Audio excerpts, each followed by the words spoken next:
Right, hello ladies and gentlemen, and welcome to another episode of Ted's Boo Cellar with me, your most gracious host, Ted. Now, today we're going to be taking a look at another cider by Sheppy's, the master of cider, established back in 1816. Now, this is a family-run cider brewery, and today I'm going to be taking a look at another one of their ciders, which is the cider with raspberry, which I believe is an apple cider with raspberry in it. See, it's bottled in Taunton in Somerset. This one's slightly weaker than the one we reviewed yesterday. The one from yesterday was 4.5%, this is 4%.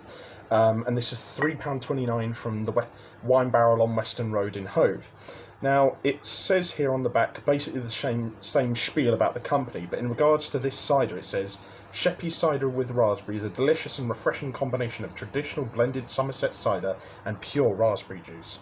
So it sounds more like a blended sort of thing rather than them sort of like brewing the raspberries and the apples together, which is an interesting choice because I feel like blended drinks don't get much of a great reputation. They're kind of seen as a bit gimmicky, but like I think that while sort of those kind of drinks that have sort of flavours brewed in together, they can have a higher ceiling, I think, of quality, but they can also have a much lower level of being really bad. So I think that while blended drinks perhaps might not be as elite sometimes, they can definitely have a more consistent level of quality and sort of bracket of general sort of quality range. So I'm looking forward to this, and I'm hoping it will be at least refreshing and decent. At least a 5 out of 10, I think I'm hoping. But yeah, no, it looks nice. I'll give it again like a 7.5 out of 10 for the design of the label and the bottle. Nice contrast of colours this time: raspberry pink with gold outlining, white backgrounds, and black writing. Very simple, very nice, handsome. But let's give it a sniff and see what our first impressions are like. So if you just bear with me 1 second. So let's give it a little snifter and see what our first impressions are like. Very sweet. Quite sharp though. Because the thing is that the cider from yesterday, somehow, I expected that to be really sharp because it was a Somerset apple cider. But it wasn't too sharp in a certain way. This is quite stinging, although there is that sort of like slightly creamy after smell of raspberry coming through at the end. I don't know, it smells nice. It just doesn't probably smell quite as nice as the one from yesterday, so I'll give it a 6 out of 10. I can smell distinct flavours in there, but it's got quite a powerful, sharp after smell that I don't know if might put some people off, so we'll see what it's like in a second. First of all, I'm just going to have the quick palate cleanser of water.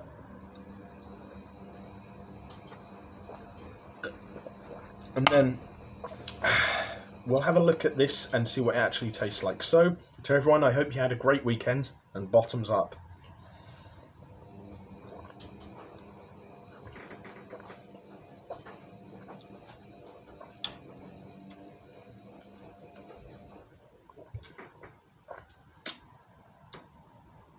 That's actually quite nice. Not massively noteworthy, but it is nice. Refreshing, light.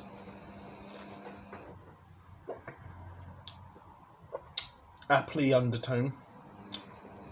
Slightly tart finish. And then a sort of like raspberry juice sort of through line. So, yeah, I think definitely blending the flavours here in this case has definitely worked better than if they brewed them together from the beginning. Would I say it's better than the one from yesterday? Because the one from yesterday was like a 7 to a 7.25 out of 10.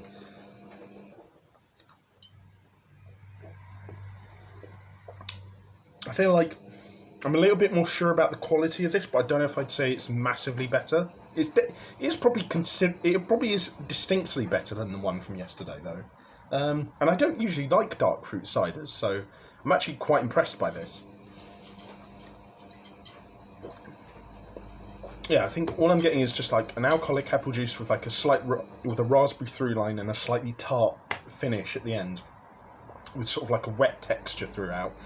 The lack of fizz, I think, actually really helps this. It sort of lets the flavours stand out by themselves. So I'm quite pleased with everything. I think I'll give it a 7.5 out of 10. It's not hugely better than the one from yesterday, but it's distinctly better, and I would definitely pick this one over the other one. And I think the fact that it's like 30 pence cheaper a bottle is definitely worth the price. Still say both drinks could probably be £1 cheaper, but generally speaking, I'm glad that I paid what I did for them, just so I could try them out, because I've had some very mixed experiences with Somerset ciders in the past, so yeah, I'm generally pretty pleased with this. I'd say well done to Sheppy's, because while I'm not the biggest cider man, I do really like the 2 drinks I've reviewed this weekend from you guys. So yeah, good, solid 7.5 out of 10. Very nice stuff. Really good for a picnic again, much like the one I reviewed from yesterday. And yeah, if you guys want to check out this drink and support Sheppy's and the Wine Barrel, please do so. But yeah, wow, that's actually not too bad. Yeah, very refreshing. But anyway, if you guys enjoyed this video, leave a like, share and subscribe. If you have any suggestions for future episodes of Ted's Booze Cellar, let me know in the comment section down below. And if you want to check out anything else I do online, I'll leave the links to all that in the video description down below. But until next time, have fun, stay safe with whatever you're doing, drink responsibly, know your limits, and I'll see you guys at the bar next time on Ted's Booze Cellar. Bye-bye for now.